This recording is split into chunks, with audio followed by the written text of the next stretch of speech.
Obrigado. Eu não gosto do Biafra, tá?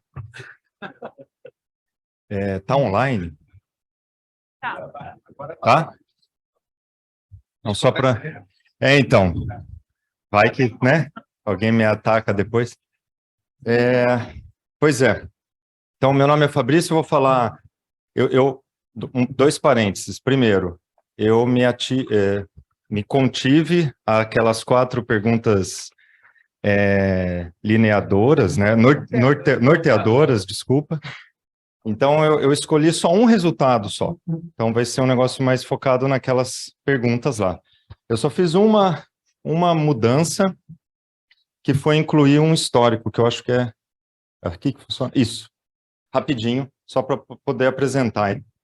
Por que isso? Porque o PELD AFA é um PELD muito antigo, né? Ele foi criado em 1998, acho que na primeira rodada, né, de criação desses programas de longa duração. E esse era o desenho que foi montado naquela época e continua até hoje, com um adendo que eu vou mostrar daqui a pouquinho, tá? Que tem a ver com a fase atual que ele está no momento. Então, ele foi montado sobre a seguinte lógica: a gente tem um sítio com pouco impacto, que era a Reserva Duque, pouco ou nenhum, né? Está aqui, nesse umzinho aqui. Isso aqui é Manaus, tá, gente? A Reserva Duque? Não chegava, mas agora está dando a volta aqui. Então, ele foi pensado para avaliar o impacto antrópico nos ecossistemas, né? Então, numa escala maior. Então, a gente tinha um sítio com pouco ou nenhum impacto, um mix de sítios com menos impacto, impacto moderado, que são as estações de extração seletiva de madeira, e um mix de impacto alto, que é o projeto do PDB-FF, que é um projeto de fragmentação florestal bem antigo também, né? Então, cada um desses sítios aqui daria para falar, sei lá, meia hora, 1 hora sobre resultados e contribuições, né? Mas então eu não vou entrar nesse detalhe, eu vou focar na nossa fase atual agora.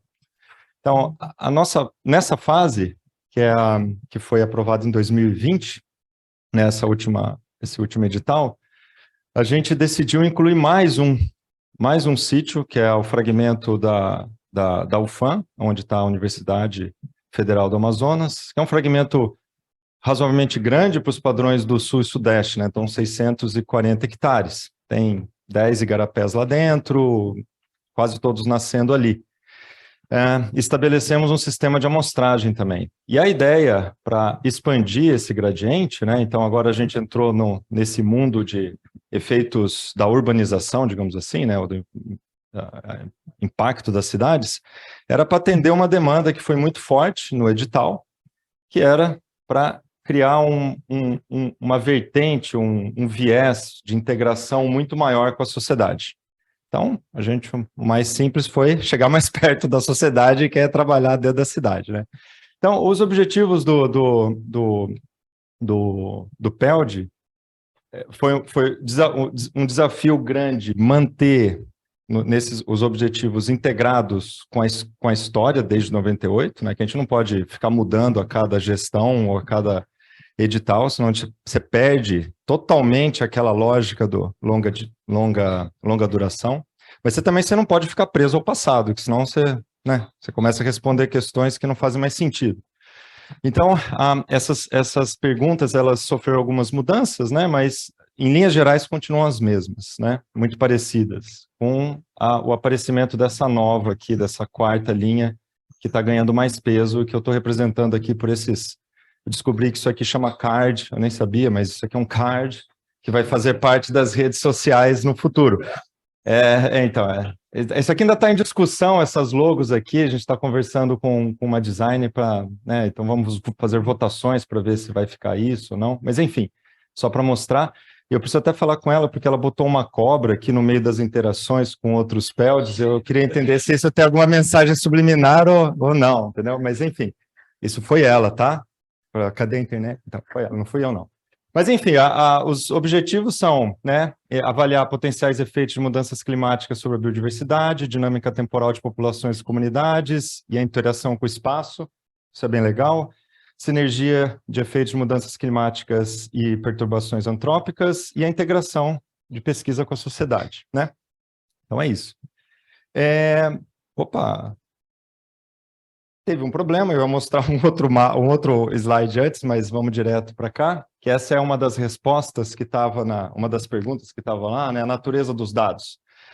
O slide anterior, que não sei porque ele não está aí, era só para mostrar o desenho amostral, né?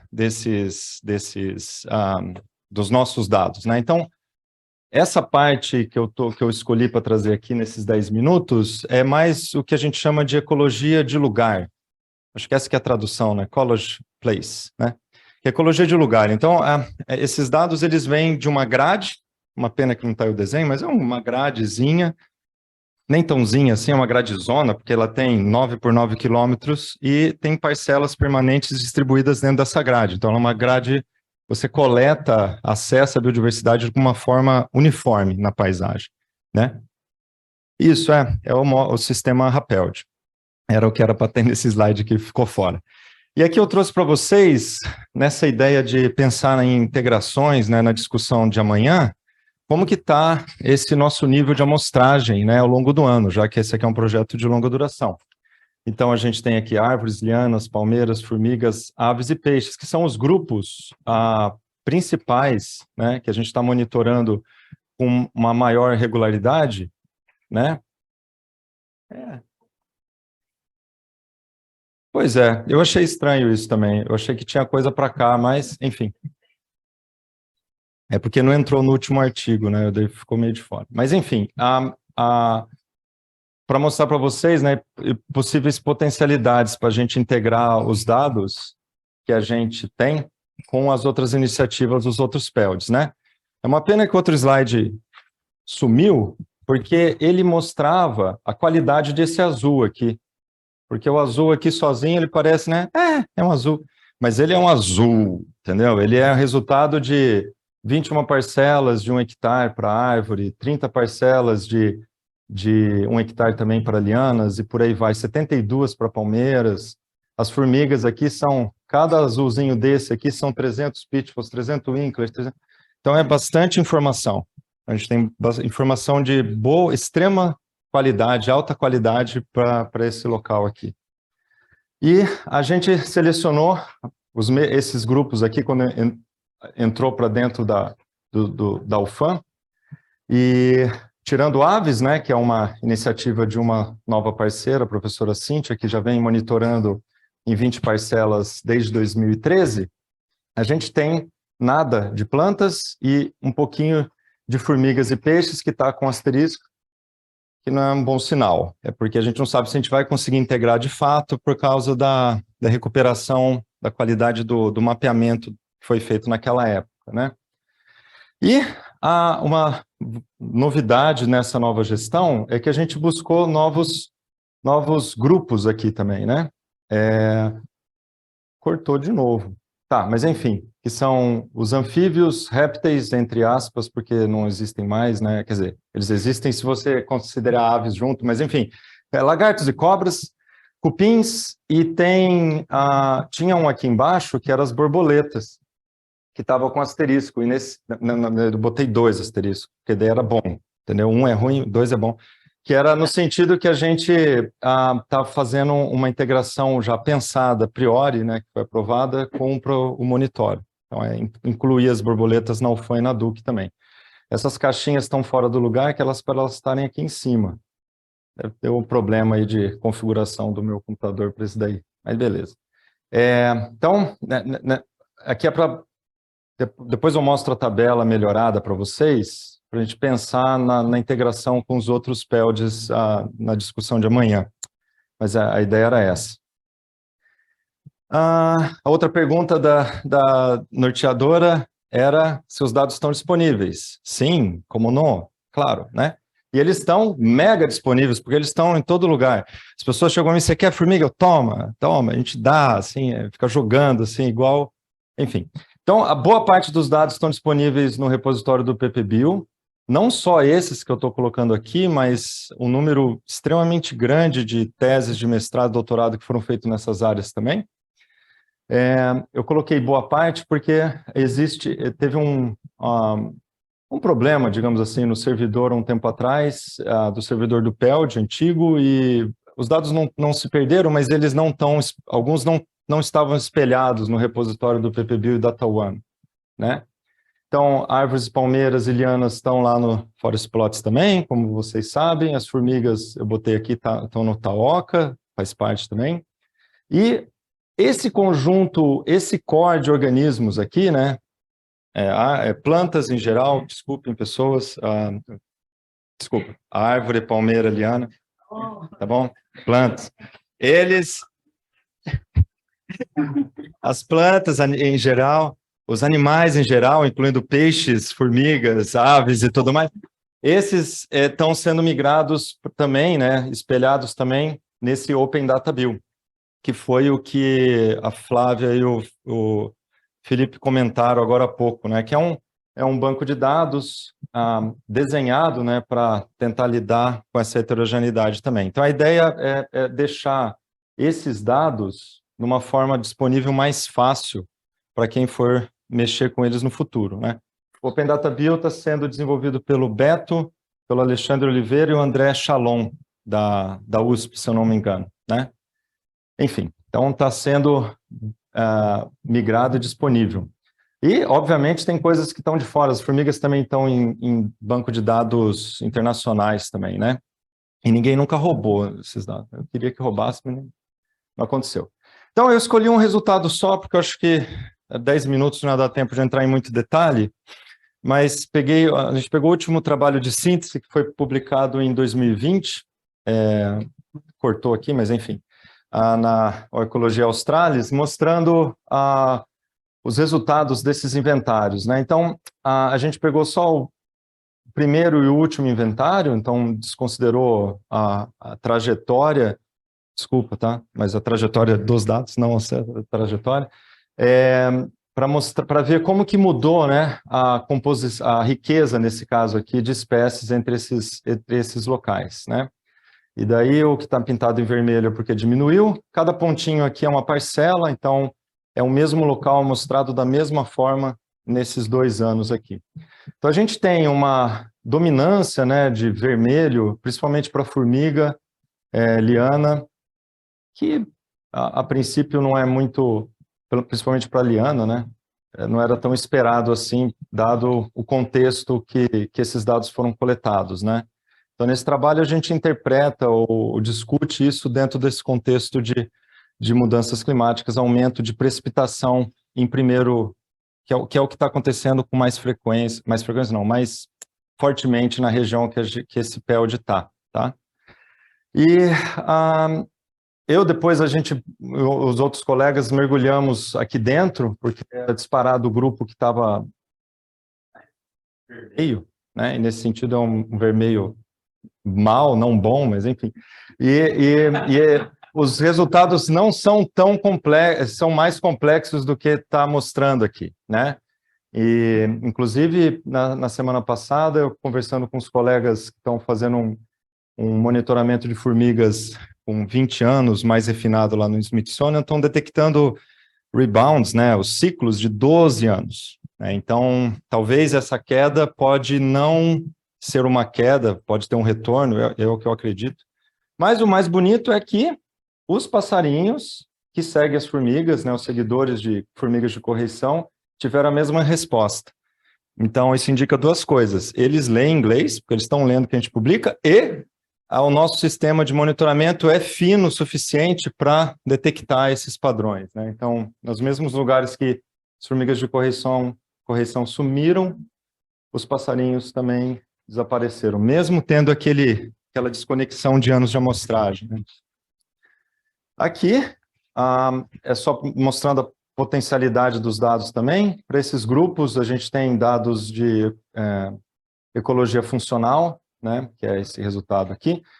Aqui é só para mostrar que em alguns grupos, de novo, no caso das formigas, você tem uma mudança funcional quase, não vou dizer direcional, mas assim, todo mundo está indo para a direita, né, seja lá o que direita significa, mas nesse sentido significa uma mudança funcional, né, multidimensional, direcional, digamos assim.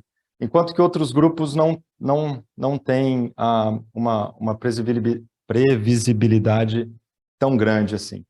Nesse trabalho, que apareceu aqui, graças a Deus, a gente explora questões locais, né, que é relacionada à ecologia do local, como o relevo e tudo mais, e como principais resultados, ou principal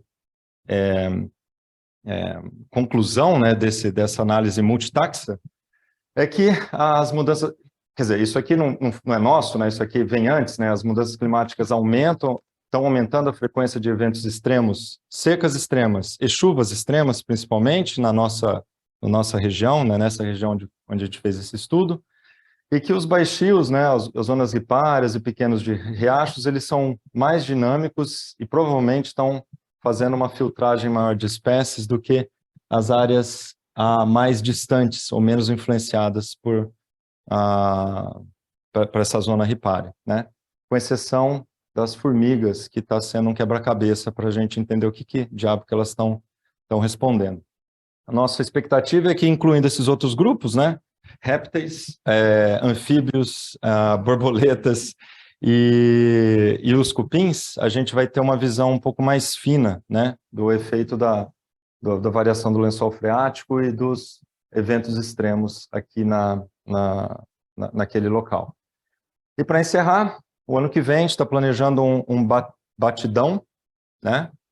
O pessoal em inglês fala BioBlitz, né? Mas batidão é mais legal, mais nortenho, para mostrar todos esses grupos e, a partir daí, começar a fazer amostragens integradas de todos os grupos no mesmo ano, para poder melhorar, né, essa qualidade dos dados. Óbvio que tudo isso daí só aconteceu com apoio constante do CNPq, FAPEAM, da CAPES, né, via os alunos, que eu não mencionei aqui, mas foram muitos, e são as pessoas que fazem esse trabalho acontecer, e os PPGs associados, né, do INPA e da UFAM. É isso. Obrigado.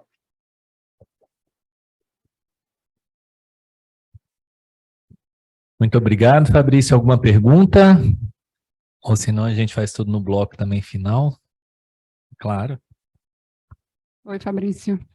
Então, eu queria entender um pouco se vocês já têm algum diálogo com a comunidade que vive em volta da Reserva Duque, né? A gente sabe que a reserva está sendo bem engolida, e, enfim, como essa iniciativa que é a mais longa que a gente tem ali naquela parte da Amazônia Central, como é que vocês têm conseguido, ou pelo menos tentado, dialogar com a comunidade? Tem sim. Tem, graças a esse último componente, aquele 4 que foi incluído nessa versão, nessa fase do PELT, né? E está começando porque a gente esperou a pandemia passar para poder começar, né? Porque não tinha fazer online. Como que você faz online com a comunidade, né? Nem tem isso, né? Mas existe sim o diálogo. Está sendo puxado principalmente pelo Gabriel Versosa, que é o nosso bolsista de eu falo comunicação, mas não é comunicação, ele é muito mais do que isso, E ele está em contato com uma escola, na realidade é um espaço de educação indígena, que é ali do entorno, que acolhe os indígenas que vivem na cidade, que são, eles se consideram indígenas, mas estão na cidade, eles, coitados, eles não são nem indígenas para os gestores, nem cidadãos, porque eles, enfim. Então, a gente está em contato com eles para fazer roda de conversa e outras iniciativas. Mas o mais legal de ter o Gabriel dentro é que o nosso esforço, a gente está entrando nesses esforços gerais de, tipo, conversa com o cientista, dia 11, vai rolar, inclusive a gente está dentro, que é uma ideia nacional, mas o Gabriel também está muito preocupado, e eu acho isso muito legal, da gente se adequar ao formato que eles querem, que eles estão esperando, entendeu? Então, não é fácil fazer isso, porque você tem que pensar fora da casinha, é muito mais difícil, entendeu? Mas é o que a gente está tentando fazer. Às vezes é resolver problemas locais e por aí vai. Mas tem sim, e em volta da UFAM também. Assim, também enquanto outra provocação, porque eu acompanho muito o trabalho de vocês, assim, mas penso se não seria interessante fazer estratégias de treinamento para que as pessoas que vivem ali em volta possam acompanhar as coletas, porque a gente sabe que isso muda muito a percepção sobre os estudos, né, e tem um potencial imenso, é uma população muito carente, e a gente hoje, às vezes, sofre com a disponibilidade de mateiros na região, né, bons. A gente, recentemente, eu estive em Manaus e, como todos os projetos voltaram a ir para campo, as pessoas-chave não estavam mais lá, eu não tinha quem chamar, e eu acho que existe demanda, e isso, sem dúvida, é uma forma, assim, excepcional de integrar as pessoas e fazer elas entenderem o que a gente faz. Muito legal, anotado. Obrigado, Liz. Mais alguma pergunta? Então, seguindo a linha da Liz, a gente tem muita cobrança, né, enquanto academia, e agora cada vez mais pelo CNPq, de fazer essa comunicação constante com a comunidade, com a sociedade no geral, sendo que a gente não tem treinamento para isso. Além disso, a gente tem uma pressão de fazer essa comunicação em diversos níveis, né? Seja no extremamente local, como você mencionou, seja no municipal, como a gente às vezes conversa com prefeituras, no estadual, tinha os representantes da SEMA, ou seja, no federal, a gente tem o ICMBio aqui. Como que o PELD de vocês está lidando com todas as expressões? Vocês têm algum profissional dedicado só à comunicação e disseminação? E qual a verba você utiliza para isso? Porque é muito fácil cobrar, mas ninguém quer pagar. Uhum.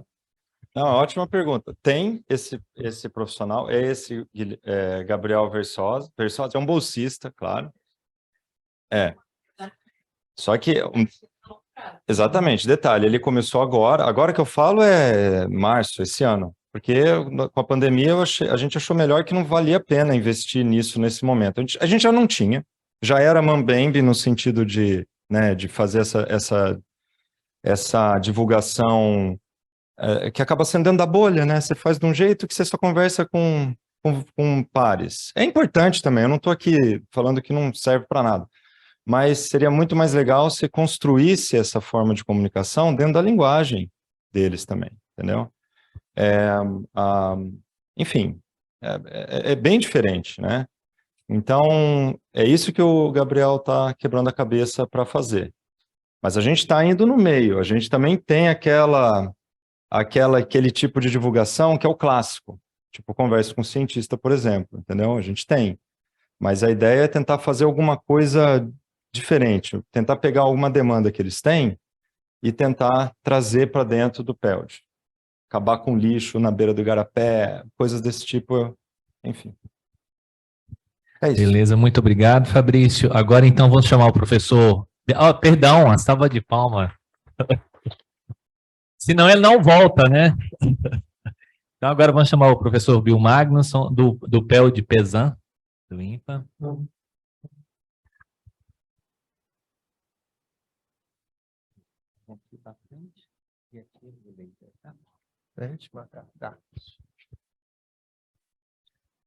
Bom, acabaram com o meu PELD?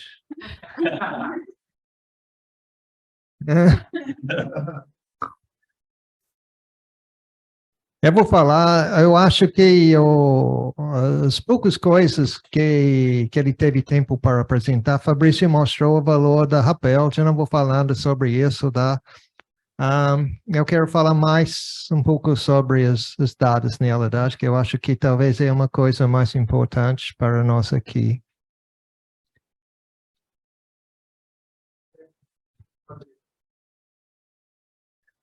Bom, o PELD Pesan se você conhece o mapa da Amazônia, sabe onde está Manaus, no meio, e Humaitá, lá no sudoeste. Então, nós pegamos a área do sudoeste. Na realidade, nós temos parcelas a PELD que vai de Manaus até Humaitá. Então, quando pessoas falaram, eu acho que alguém falou que precisava ter uma variação no clima, nós temos parcelas permanentes que vão da Roraima para Manaus, e depois ao longo da BR-319 até Humaitá. Só que nós não temos dinheiro para manter esses o tempo inteiro. Então, o que nós precisamos fazer? Nós precisamos procurar financiamentos específicos. É por isso que eu sou parte do PELD de Manaus, mas também eu tenho um PELD em Humaitá. Você quer que eu coloque?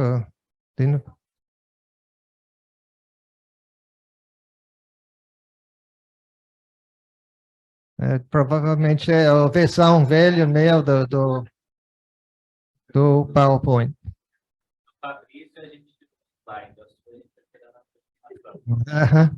tá evoluído. Não, Daqui a pouco vai.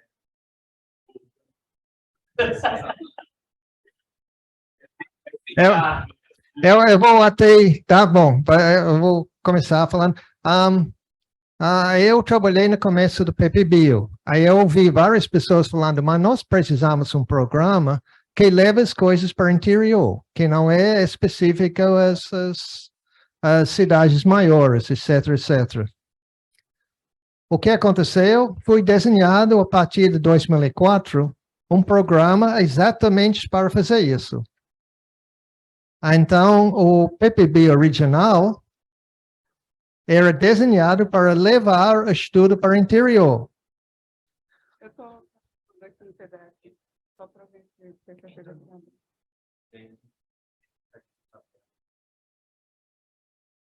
Peraí, eu vou transformar em PDF, vai ser mais fácil, porque ele está já daí, eu vou fazer isso em PDF. 40 segundos.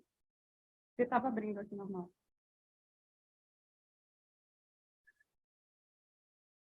Então, eu acho que era em 2012, o pessoal do Sul não gostou disso. Então, eles mudaram a natureza do PPBio. Então, eles tiraram a maior parte do financiamento da Amazônia e colocou no Sul. Então, esse era contra edital. O edital falou que você precisa ter um núcleo executor em Amazônia Oriental, você precisa ter um em Amazônia Ocidental, e você vai ter um no Cerrado, um na Mata Atlântica e um nos Campos Salinos. Então, o que eles fizeram? Eles eliminaram a Amazônia Ocidental, onde nós estamos, criaram 2 núcleos regionais dentro do Mata Atlântica e dentro do Cerrado. A ideia era ter núcleo regional e núcleo executor e núcleos regionais. Todos os núcleos regionais de um destes projetos estão no mesmo andar na Universidade Federal do Rio de Janeiro. Bom, essa é a nossa build. É esse aqui.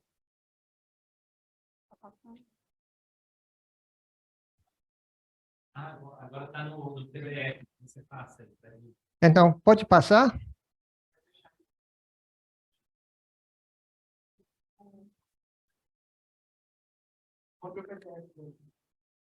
Ah, não era o PDF?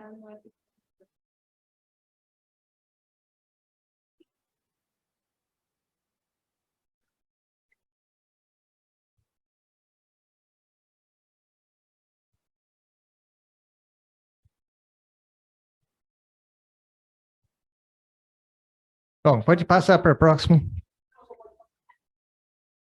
Eu posso passar. Legal. Então, esses são alguns trabalhos para mostrar que não é só aqui, mas o tipo dos dados que pessoas estão coletando, na escala em que eles estão coletando, não são muito úteis para tomadores de decisão em geral. Tem algumas exceções, tá? As medidas de carbono e tal, mas a maior parte dos dados levantados sobre a biodiversidade não é útil para tomador de decisão. Originalmente, pessoas falaram que eles iam colocar todos os dados no GBIF. Já foi mencionado que esse é Darwin Core. É tudo baseado na espécie, espécimen ou local. Então, o problema com isso, a maior parte dos dados ecológicos não entram nestas coisas aqui. Aí, voltando para aquele outro sobre financiamento, lembra, estamos falando do financiamento? Esse nós publicamos em Parcerias Estratégicas em 2016, como a distribuição de financiamentos. Tá? Essas são coleções que estão aprovadas pela IBAMA, você vê onde eles estão. Essa é a distribuição dos PELDs naquela época. A distribuição do financiamento do PPBio depois que o pessoal do Sul pegou conta dele. Aí a distribuição dos centros de NCTs. Então, você não precisa... não, por milagre, você consegue mostrar que é razoável a distribuição do financiamento quando você considera que a maior parte da biodiversidade do Brasil está aqui. A maioria dos povos indígenas, as pessoas tradicionais que dependem dessa biodiversidade estão nesta região também. Bom, nós temos nosso papel de pesquisa. Eu só coloquei isso, eu vou falar esse tipo de coisa depois, mas é só para mostrar que o tipo de trabalho que nós fazemos, esse é um cientiométrico. Esse mostra a ligação entre o papel de Pazan. Esses coletas foram feitos muitas vezes antes do PELD começar, como os lugares através do mundo. Aí você vê que nós estamos inseridos. As dados que nós estamos gerando estão sendo usados em publicações junto com pessoas no mundo inteiro. Mas como nós usamos a PELD, nossos dados, em princípio, estão compatíveis com todos esses lugares que têm quadrados. Não aqui no Nordeste, esse é um problema. Mas você vê que nós temos muitos lugares usando o PELD, onde nós podemos integrar nossos dados, se alguém coletou dados daquele grupo lá. Porque em muitos destes que alguém coletou vegetação, coletou aves, etc., mas não coletou tudo. Se nós tivéssemos um programa que fala onde estão as lacunas, vamos financiar isso, nós podemos preencher ele muito rápido, porque a infraestrutura do campo está lá. Então, nós começamos em 2004, nós não queríamos reinventar a roda com nossos dados. Então, nós entramos em contato com a LBA colocou gente em contato com a NCEAS dos Estados Unidos. Aí eles eram os peritos, eles cuidaram dos dados do PELD. Então nós achamos, o que eles estão fazendo? Então eles falam, usa MetaCat. O MetaCat é um programa que eu vou mostrar para você depois, que é um repositório. Eu vou explicar isso depois. Mas nós colocamos nossos dados, esses dados foram aumentando ao longo dos anos, mas nós exportamos eles também para Data One.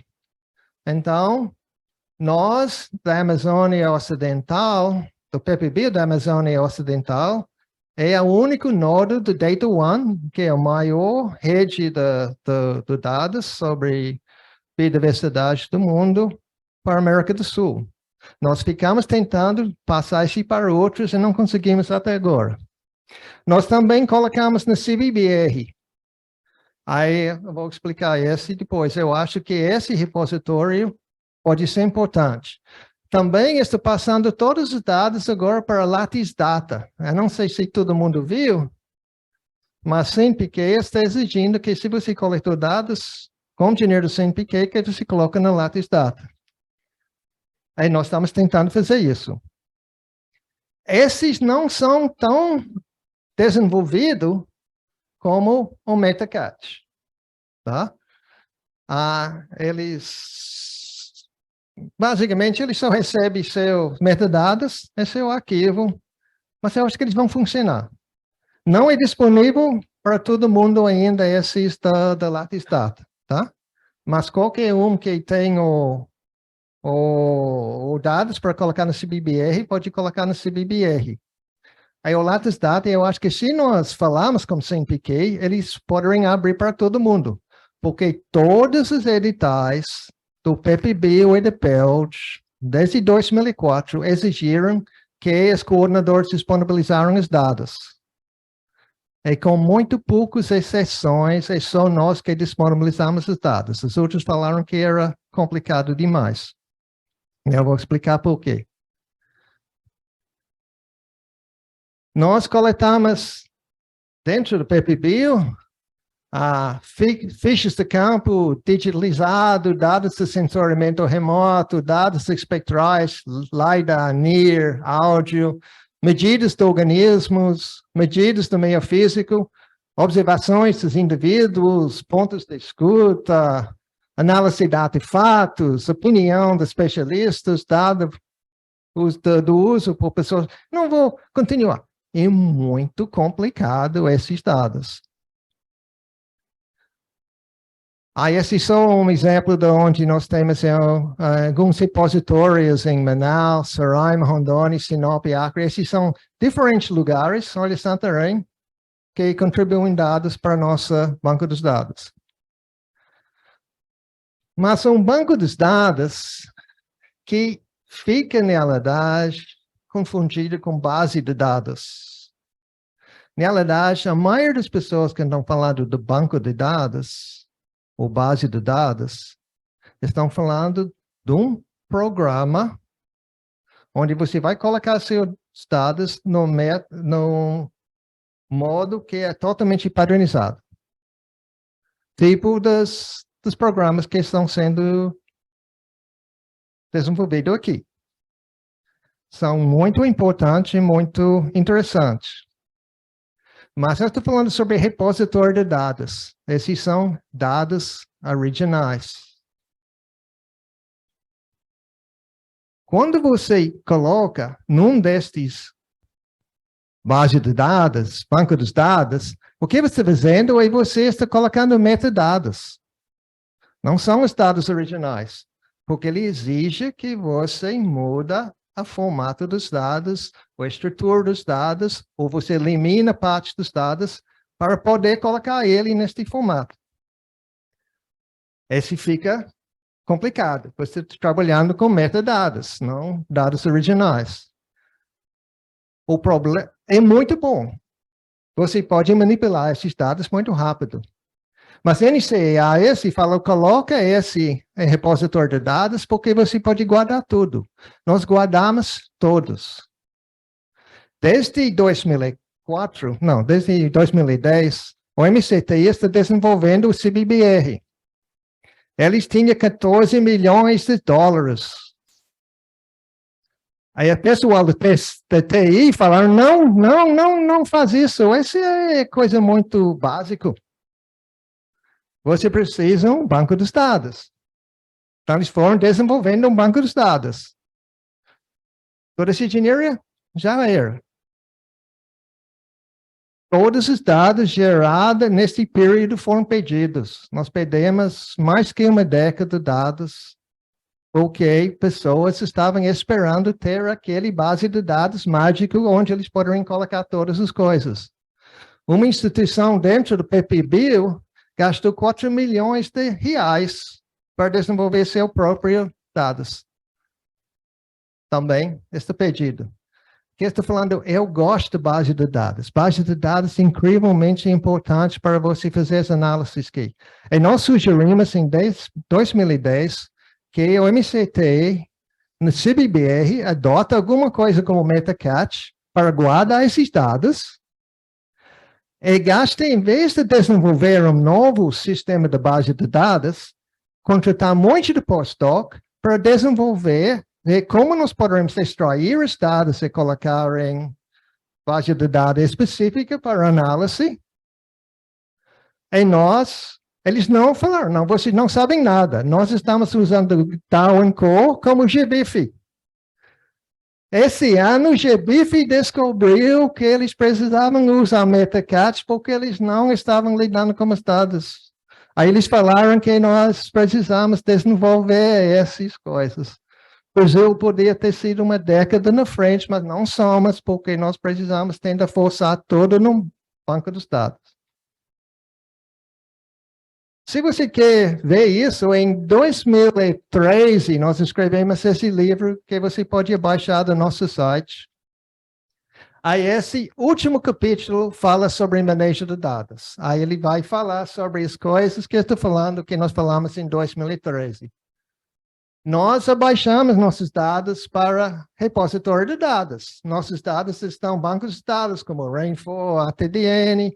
Nós temos algumas pessoas, a Gabriela Suquin, Christian Dambros, que fazem bancos de dados também para outros, para todas as espécies juntas. E tem coisa interessante.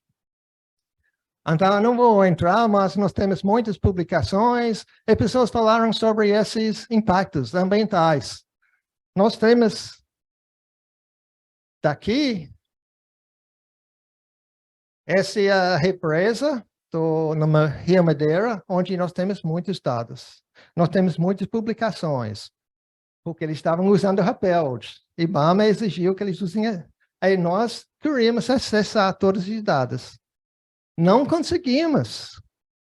Aí eu acho interessante, nesse trabalho aqui em Scientific Reports, o Sérgio, que é um doutorado fazendo esse estudo, ele entrou no IBAMA para conseguir os dados.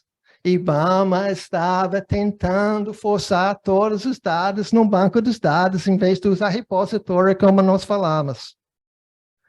Foram corrompidos os dados. Estão perdidos em quase todos os lugares. Eles continuam tentando desenvolver um banco dos dados. Aí ele precisava pedir para publicar esse trabalho, ele precisava pedir os dados da empresa que deu os dados, que era bom. Os dados ainda existiam. Então, qual é o problema com isso? Planejamento de uma represa começa aqui. Esse é o desenho de uma represa em particular. Aí eles vão fazendo essa coisa, aí depois eles vão pedir, 10, 15 anos depois, eles vão pedir avaliação do impacto ambiental. Aí assim não tem efeito nenhum, claro. É só utilidade científica. Mas nós precisamos pensar, olha a quantidade da reserva e a quantidade das áreas indígenas. Nós precisamos incluir as áreas indígenas. As pessoas estão pedindo. Esse Josiel, que estava lá comigo no último fim de semana, ele é Juruna, da área de Xingu. Aí ele está querendo fazer um monitoramento paralelo à Eletronorte, porque ele não confia na Eletronorte. Mas eu falei, mas os dados da Eletronorte, você não tem acesso? Ele falou, sim. Então, ele baixou todos os dados, aí ele tem lá no computador dele. Então, se nós poderíamos entrar em contato, se nós tivéssemos um lugar para colocar, nós podemos colocar todos os dados. Esses dados, por lei, são públicos. E quando a empresa fala que não, eles estão mentindo. Então, eu só quero, por favor, pense um pouco sobre repositório de dados, para nós não perdermos esse dado. Eu sei que não é sexy, é coisa atrasado, mas nós literalmente perdemos bilhões de reais em dados coletados por falta de uma coisa tão simples como um repositório de dados, de onde nós poderíamos extrair os dados para fazer bancos dos dados, para fazer perguntas específicas. Obrigado.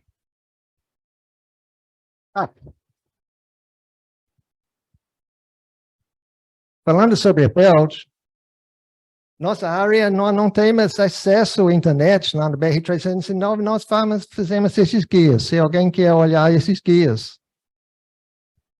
Tá. Mas nós estamos também fazendo tradução para a língua indígena. Todos esses vão sair em todas as línguas indígenas local. E nós achamos que esse é onde nós precisamos, se nós queremos ganhar todas aquelas áreas marcadas em marrom lá. Obrigado. Muito obrigado, Bill. Pode ficar com o microfone. Alguma pergunta? Vamos deixando para o bloco final.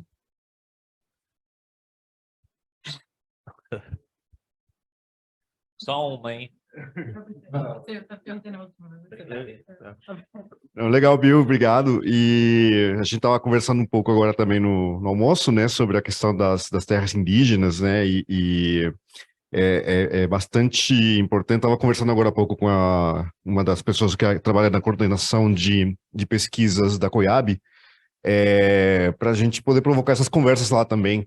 Porque hoje em dia eles estão com uma agenda muito forte dos PGTAs, né, que são os planos de gestão territorial e ambiental indígena, e muitos deles focados em proteção de territórios, manejo de recursos, além de todas as questões culturais. Então, eu tenho visto que eles estão muito interessados mesmo, assim como o Juruna, né, que esteve em Manaus, né, de ter pesquisas, monitoramentos, e eles estão se formando, né? Tem muito indígena em universidade, com mestrado, com doutorado, né, que estão ali disponíveis também no mercado, né, podemos dizer assim, né, para trabalhar e desenvolver. Eu acho que a gente pode provocar também esse diálogo, né, com Coiabe, principalmente, que representa. Eu acho que vocês todos podem usar PPBio. A PPBio é para isso. Aí só precisa que vocês forçar. Tem algumas pessoas no comando do PPBio agora que acham que não devem incluir indígenas porque o resultado sai devagar. Eu, pessoalmente, não acho que essa é uma justificativa.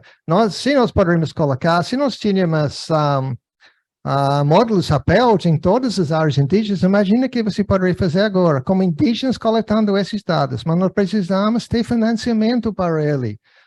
É fácil. Se eu peço dinheiro para um laboratório de genética, provavelmente eu consigo, mesmo que não sou geneticista. Se eu peço alguma coisa destas coisas da última geração, tal, da alta tecnologia, provavelmente eu consigo. Eu peço dinheiro para o indígena ir lá no campo e coletar os dados dele e colocar no repositório público para o mundo, e ninguém vai me dar dinheiro porque não é. Não, hoje em dia nós precisamos estar na frente. Eu acho que nós precisamos pensar sobre isso. Então, os indígenas, eles têm universidades que oferecem a formação em educação, eles têm universidades que oferecem formação em agricultura, e nenhum oferece formação em biologia. Nós não temos biólogos indígenas.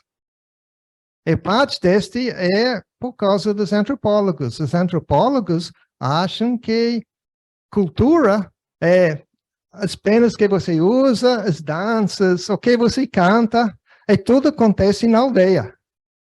Aí eles não entendem que se você separa indígena da biologia, da biodiversidade, ele vai perder a cultura. Esse não passa na cabeça do antropólogo que está apoiando eles. Eu acho que nós precisamos fazer isso. Nós precisamos formar biólogos indígenas para eles entender a ciência moderna, para eles decidir quais conhecimentos tradicionais que eles querem juntar.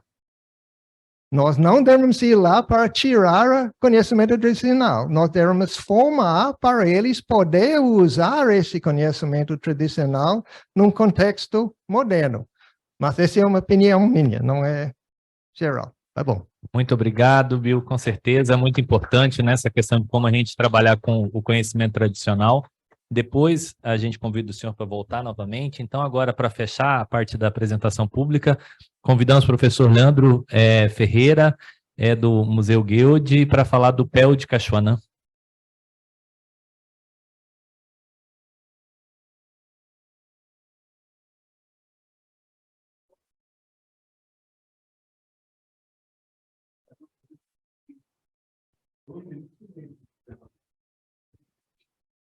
Pronto.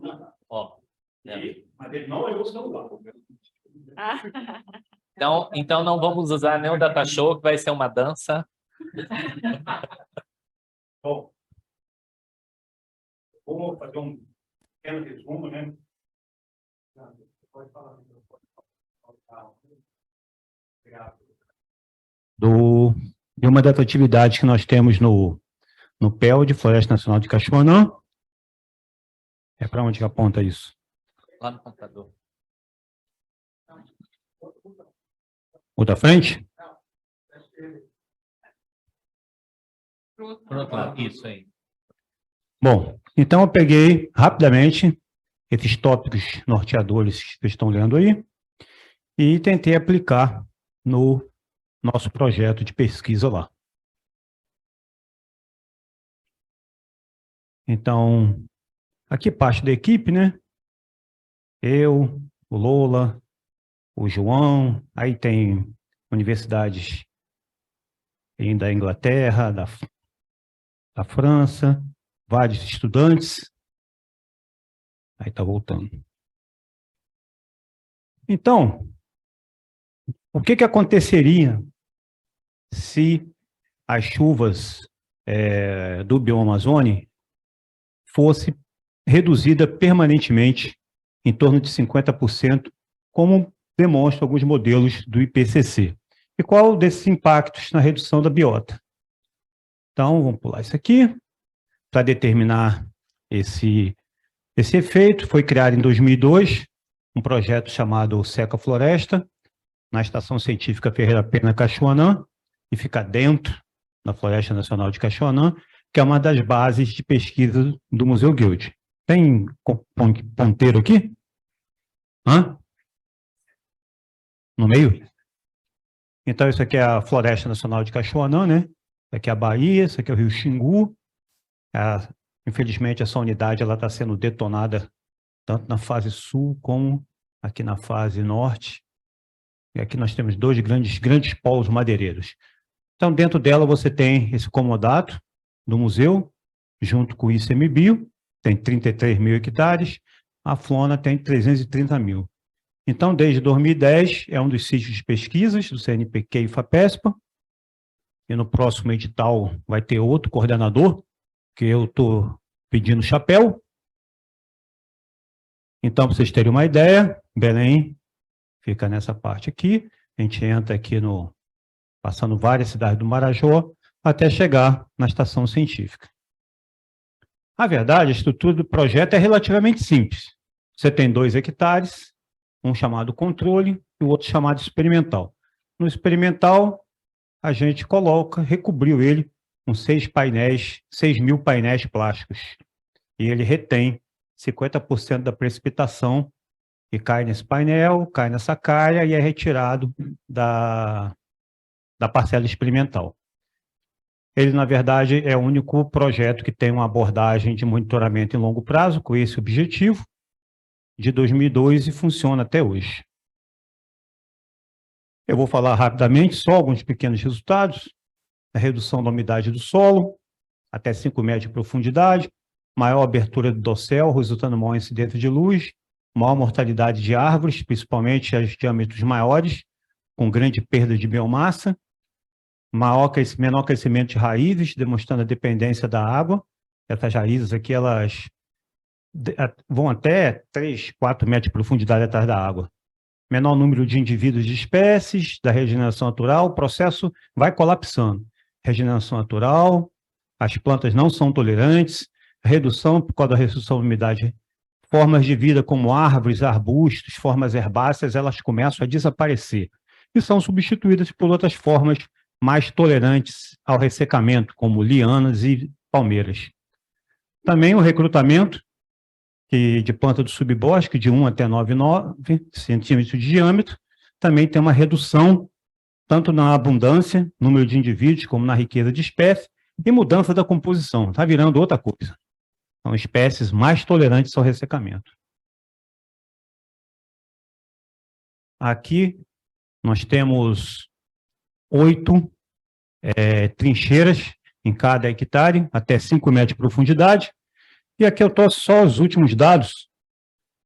Aqui 2020, 2021, 2022. Essa aqui é a superfície do solo. Isso aqui é a umidade controle. E isso aqui é o experimental. Uma redução drástica. E isso vai se repetindo. 50 centímetros, 1 metro, 2,5 metros, até 4 metros. Então tem uma redução muito drástica. E isso é medido desde o ano de 2000. Eu só peguei esses 3 aqui. Monitoramento de padrões de mortalidade. Então, o que vocês estão vendo aqui, isso aqui é controle, o azul. Vocês veem que a mortalidade ela vai se mantendo constante ao longo do ano, ao longo dos anos, mas na parcela experimental, você tem uma grande mortalidade ao longo do tempo. Isso tem consequências drásticas. Isso que vocês estão vendo aí é uma tomada de drone na parcela controle. Vocês veem o dossel bem fechadinho. E aqui é na parcela experimental. Grandes árvores começam a morrer, abre o dossel. Isso aqui é tudo árvore morta. Aqui é os painéis aqui embaixo. Ó. A gente consegue já enxergar os painéis. você tem a mortalidade é praticamente o dobro, principalmente árvores grandes. Isso aqui é tudo árvore morta em pé. A gente tem que fazer um monitoramento constante, porque se uma bicha dessa aqui morta em pé cai, ela vai destruindo os painéis tudinho aqui. Aí a gente tem que cortar assim, que nem pãozinho de forma, desde cima. Então tem uma perda de biomassa grande na parcela controle e um ganho na experimental. A gente pode resumir dessa maneira. Aqui é a mortalidade na parcela controle, a mortalidade na parcela experimental, isso é o recrutamento, aqui em branco, e isso é o balanço líquido, crescimento e perda. Já vai terminar. Então, outros grupos de biológicos, redução de indivíduos de samambaias helicópteras que desaparecem, redução do número de indivíduos de fungos macroscópicos, desaparecimento de espécies de associação micorríficas, colapso populacional de espécies arbustivas que não conseguem mais sobreviver, aumento significativo do número de indivíduos de lianas e palmeiras e aumento significativo do número de indivíduos de lianas e biomassa. Onde é que esses dados estão disponíveis? Eles estão disponíveis dentro do Forest Plot, dentro da página do próprio Secaflor. E a mensagem é, alguns modelos climáticos predizem que há grande possibilidade da substituição abrupta e reversiva das áreas de floresta tropical úmida por formações vegetais abertas, mais secas, com menor biomassa e riqueza de espécies. Eu, infelizmente, traduziu savanization para savana. Acho que a Amazônia vai ser transformada numa savana. Todos nós sabemos, quem trabalha com botânica, que savana é um tipo de vegetação. Nossos resultados demonstram claramente que a redução hídrica artificial induzida na parcela experimental estão corroborando esses modelos. Nós estamos falando do universo temporal de 20 anos só. E você já tem todo esse resultado aqui. O que a gente pretende fazer no futuro? A gente está discutindo com um grupo. A nossa ideia é que a gente vai abrir os painéis. A gente vai tirar os painéis depois de 20 anos e a gente quer saber se a floresta, depois de 20 anos, ela consegue se recuperar, tem resiliência para se recuperar depois desse grande impacto. Mas ainda está empate técnico. Quem sabe no domingo agora a gente decide quem é que ganha. Se tira o painel ou coloca o painel. É isso, gente. Muito obrigado. Eu falei que não ia estourar meu tempo. Eu estou aberto a qualquer pergunta. A outra apresentação tinha 60 slides, mas eu não... Muito obrigado. Essa de 60 slides vai ser depois, né? Que perguntas? Quem quer abrir a sessão de perguntas? Então, a gente pode chamar, por gentileza, o Bill e o Fabrício para retornar. Não sei se teve alguma pergunta aí no chat. Teve alguma? Não?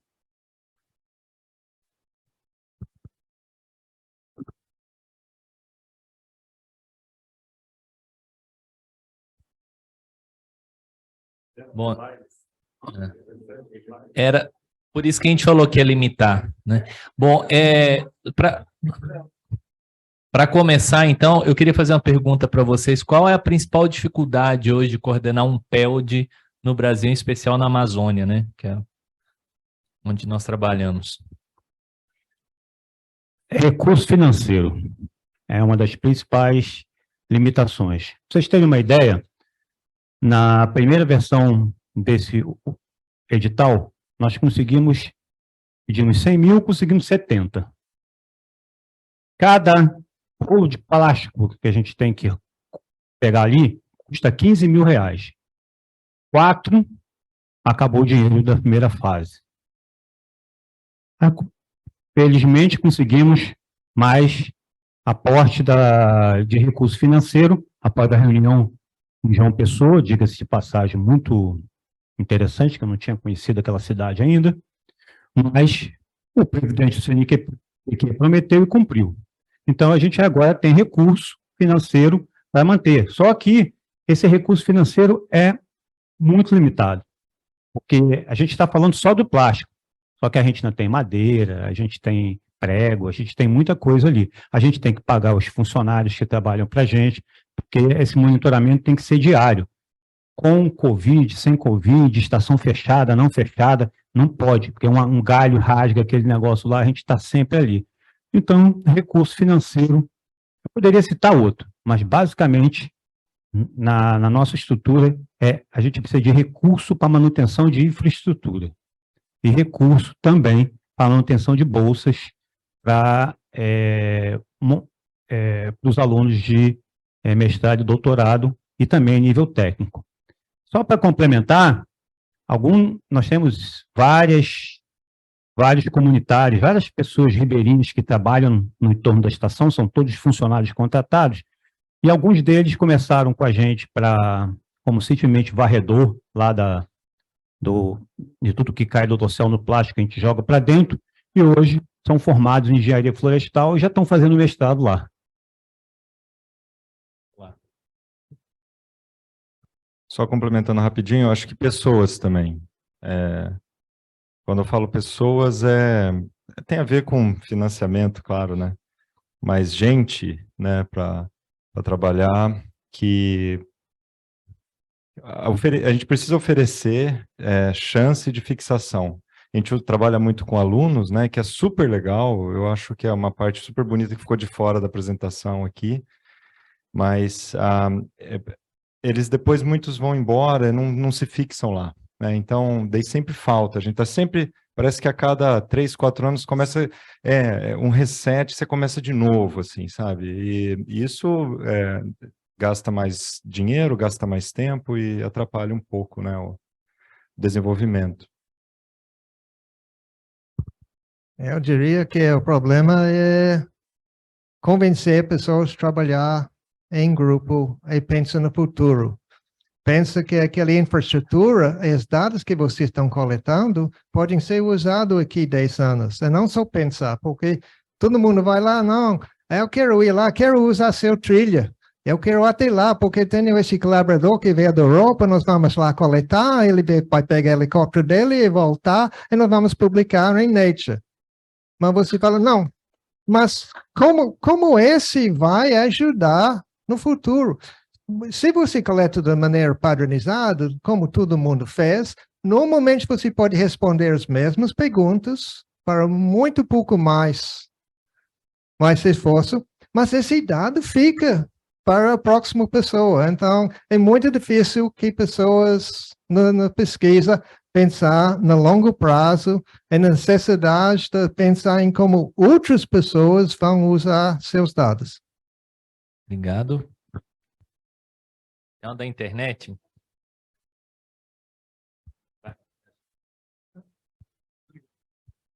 Eu vou só ler então da Areta. Quais são os próximos passos para os pesquisadores que estão desenvolvendo trabalhos de longo prazo na Amazônia? Eu ouvi. Pensando. Não, porque, nossa, aqueles resultados que o Bill mostrou, o que a Liz mostrou de manhã, mostra o tamanho do desafio, né? Para qualquer lado que você olha, tem um monte de coisa, um monte de possibilidades, né? Então, qual é o próximo passo? O primeiro é manter funcionando. Eu cometi uma gafe enorme, né, de não mencionar os outros coordenadores antes do PELD, por exemplo, mas graças a eles que eu cheguei aqui, né? Que é a Flávia que está aqui e o Flávio Luizão, que não está mais entre nós, mas enfim. Então, eles fizeram essa parte de manter o PELD funcionando e brigar para manter ele funcionando, né? E eu acho que essa é a primeira parte. A segunda, sei lá, eu acho que manter as pesquisas e sempre pensar em como a gente pode aproximar mais da sociedade. Eu acho que esse é o principal. A Cecília Cronenberg e a Helena Begalo estão fazendo um levantamento de todas as pesquisas de longo prazo sendo feito, eu acho, na América do Sul.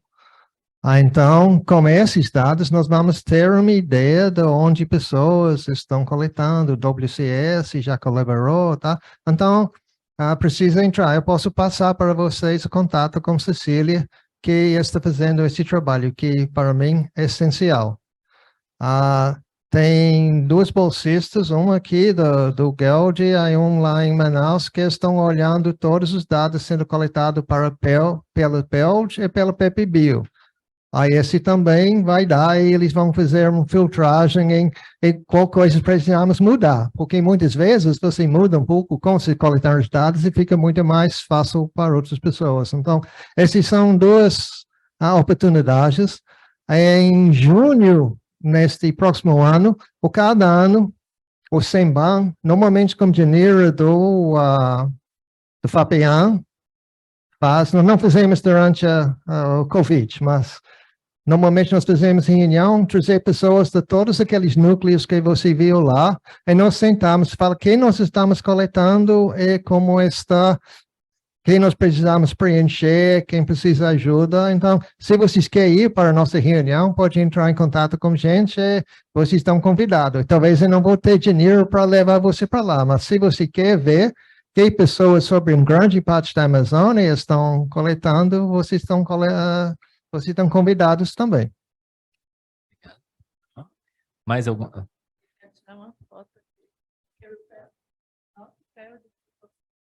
Ah, perdão, Joyce, vai lá. Momento de etagem, então. Vamos, Joyce. A de comunicação está pedindo. E aí, como a gente fez aquela troca na programação, é só tirar a foto aí, por favor. Eu consegui.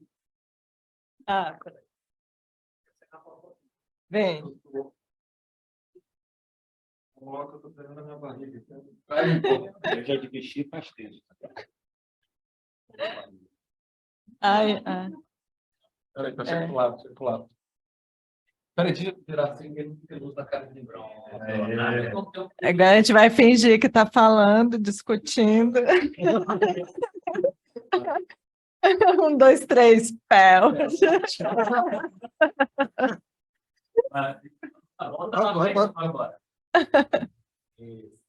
É possível. O fotógrafo Pessoal, mais alguma pergunta? Senão a gente vai fechar. Algum recado para amanhã?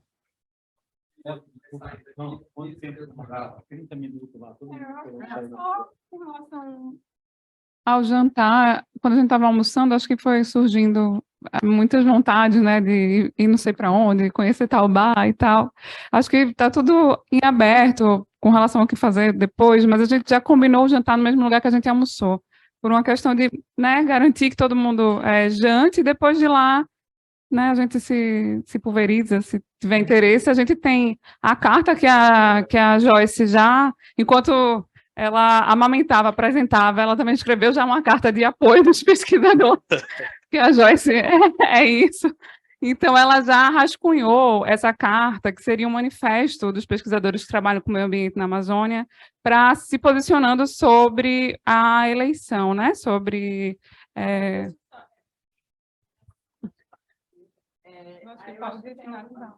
Tá. Ô, Joyce, a gente vai finalizar então online, tá? Pessoal, então só agradecendo o pessoal que acompanhou a gente online. Amanhã vai ser só presencial, então não vai ter a transmissão. Sim. E se alguém tem alguma pergunta para fazer e não teve tempo aqui, pode mandar e-mail para o Sinergais que a gente reencaminha para os pesquisadores. Muito obrigado. Isso. No YouTube. Isso, e vai fazer o upload da gravação no YouTube. Obrigado, gente.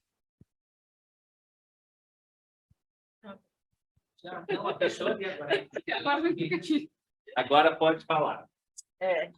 Não, a gente só precisa decidir, assim, o rascunho foi bem grosseiro, mas é para não perder o momento. A gente só precisa decidir primeiro